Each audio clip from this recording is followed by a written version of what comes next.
Alice listened to the Dormouse's sleepy story about three sisters living at the bottom of a well, surviving on treacle, a type of syrup.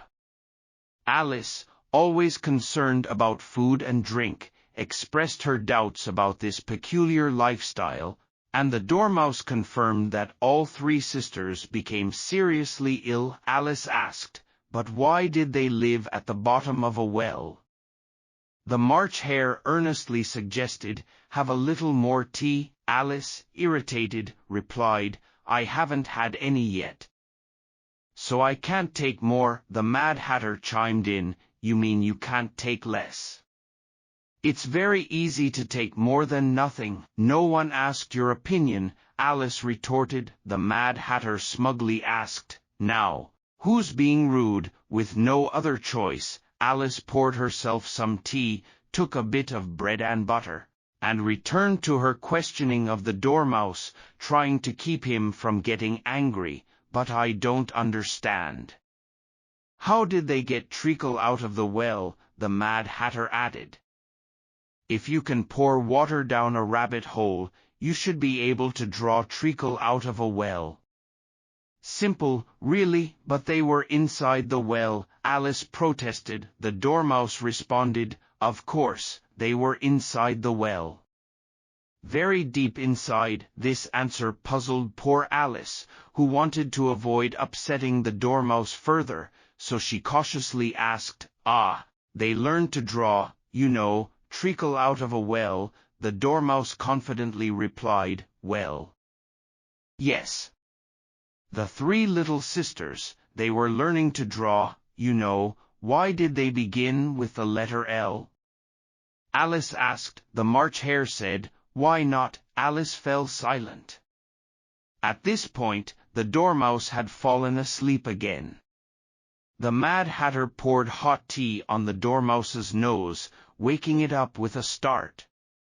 The Dormouse continued its story, but now it was even sleepier. They were learning to draw.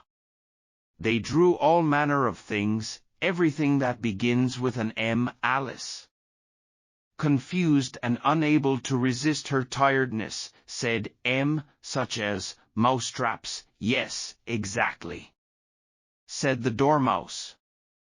"Mousetraps, and the moon, and memory, and muchness. You say things are much of a muchness." Alice was perplexed, but did her best to go along with it.